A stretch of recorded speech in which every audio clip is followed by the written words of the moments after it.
بسم اللہ الرحمن الرحیم۔ حضرت آدم علیہ السلام کے ہاں جو بھی بیٹا ہوتا تو اس کے ساتھ بیٹی ضرور پیدا ہوتی، تو اس بچے کے ساتھ پیدا ہونے والا بچہ دوسرے بچے کے ساتھ پیدا ہونے والی بچی سے شادی کرتا۔ حضرت آدم علیہ السلام کی صلبی اولاد کے درمیان ایک بطن کا دوسرے بطن سے نکاح جائز تھا۔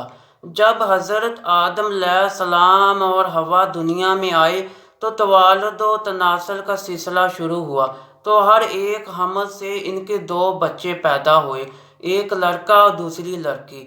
اس وقت جب کہ آدم علیہ السلام کی اولاد میں بجز بہن بھائیوں کے کوئی اور نہ تھا اور بھائی بہن کا آپس میں نکاح نہیں ہو سکتا، تو اللہ تعالیٰ نے اس وقت کی ضرورت کے لحاظ سے شریعت آدم علیہ السلام میں یہ خصوصی حکم جاری فرمایا تھا کہ ایک حمل سے جو لڑکا اور لڑکی پیدا ہو وہ آپس میں حقیقی بہن بھائی سمجھے جائیں اور ان کے درمیان نکاح حرام ہوگا، لیکن دوسرے حمل سے پیدا ہونے والے لڑکے کے لیے پہلے حمل سے پیدا ہونے والی لڑکی حقیقی بہن کے حکم میں نہیں ہوگی، بلکہ ان کے درمیان رشتہ زواج جائز ہوگا۔ حضرت آدم علیہ السلام کی شریعت میں ضرورت توالد و تناسل کی وجہ سے یہ جائز تھا، اس کے علاوہ کوئی اور شکل نہ تھی۔ اس کو اللہ تعالیٰ نے اس وقت جائز فرمایا تھا کیونکہ بعد میں اس کی ضرورت نہ رہی، اس لیے پھر حضرت آدم علیہ السلام کے بعد آنے والی ہر شریعت میں اس کو منع کر دیا گیا کہ کوئی بہن بھائی آپس میں شادی نہیں کر سکتے۔ حضرت حوا علیہ السلام کے بطن سے حضرت آدم علیہ السلام کی 40 اولادیں ہوئیں۔ ناظرین، چونکہ ہر مرتبہ کے حمل سے پیدا شدہ لڑکا لڑکی باہم حقیقی بہن بھائی کی طرح تھے اور ان کا باہم نکاح درست نہیں تھا، جبکہ دوسرے حمل سے پیدا شدہ پہلے والوں کے لیے اس طرح تھے جیسے چچرے ہوتے ہیں۔ یہی وجہ ہے کہ قابیل نے حابیل سے اختلاف کیا۔ قابیل کے ساتھ جو لڑکی پیدا ہوئی وہ بے انتہا خوبصورت تھی، جبکہ حابیل کے ساتھ جو لڑکی پیدا ہوئی وہ اتنی خوبصورت نہ تھی۔ حضرت آدم علیہ السلام کی شریعت کے مطابق جب یہ جوان ہوئے تو قابیل کی شادی حابیل کی بہن سے ہونی تھی اور حضرت حابیل کی شادی قابیل کی بہن سے ہونی تھی، لیکن قابیل اپنی ہی بہن کو پسند کرنے لگا اور وہ اسی سے شادی کرنا چاہتا تھا، جبکہ شریعت آدم میں اس کی ممانعت تھی کہ ایک ہی حمل سے پیدا ہونے والے بچوں کی شادی آپس میں نہیں ہو سکتی۔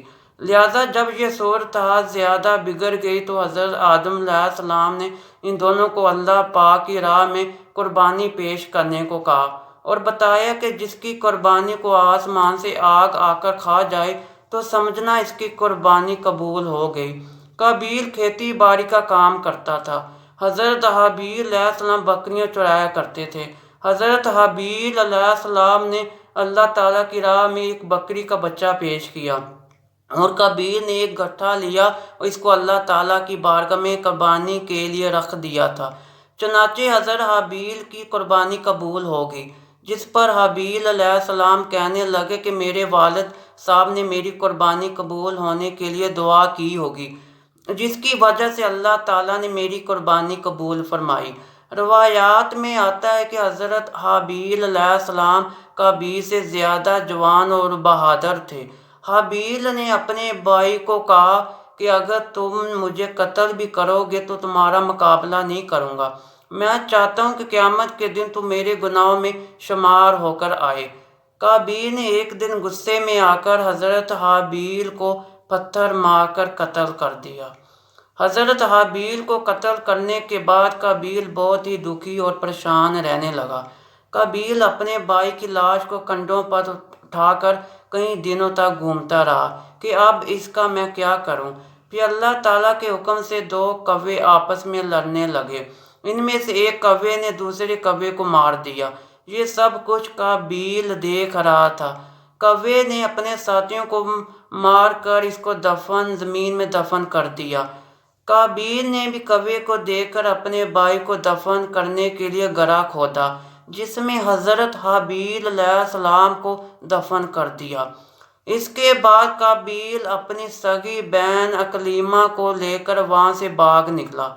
اس کی وجہ یہ تھی کہ شیطان قابیل کے پاس آ کر اس کے دل میں یہ ڈر ڈالتا تھا کہ تم نے اپنے بھائی کو قتل کیا، اب تیرا باپ تجھ کو قتل کر دے گا۔ اس ڈر کی وجہ سے قابیل وہاں سے اپنی بہن کو ساتھ لے کر بھاگ گیا۔ اس دن کے بعد حضرت آدم علیہ السلام مسلسل پریشان رہنے لگے۔ حضرت آدم علیہ السلام اللہ تعالیٰ کی بارگاہ میں دعا کیا کرتے تھے، یا اللہ مجھے نیک اولاد عطا فرما۔ اللہ تعالیٰ نے حضرت آدم علیہ السلام کی دعا کو قبول فرمائے ہوئے حضرت آدم علیہ السلام کو ایک لڑکا عطا فرمایا، جس کا نام حضرت شیث علیہ السلام تھا۔ حضرت شیث علیہ السلام جوان ہوئے تو حضرت آدم علیہ السلام نے اپنا جانشین حضرت شیث علیہ السلام کو مقرر کر دیا۔ ان کو حکم دیتے ہوئے کہا کہ اپنے بھائی قابیل سے ہمیشہ دور رہنا۔ جب حضرت آدم علیہ السلام کا وصال ہوا تو اللہ تعالیٰ کی طرف سے بے شمار فرشتے زمین پر نازل ہوئے۔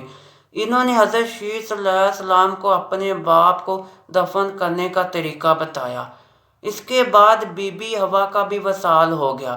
اس کے بعد زنا کی شروعات ہوئی۔ اس کے بعد ایک وادی میں قابیل اور اس کی اولاد رہنے لگے۔ شیطان ایک آدمی کی شکل میں ان کے پاس آیا۔ شیطان نے ان لوگوں کو عیش و عشرت میں لگا دیا۔ شیطان نے ان کو ایسے ایسے کپڑے اور گانے بجانے کا طریقہ سکھائے کہ وہ کبھی بھی ان کو بھول نہ سکے۔ انہوں نے ایک دن میلے کے لیے مقرر کیا جس پر وہ بہرنہ عورتیں اور مرد اکٹھے شرکت کرتے تھے۔ ان میلے پر طرح طرح کے گانے اور موسیقی کی آوازیں آتی تھیں۔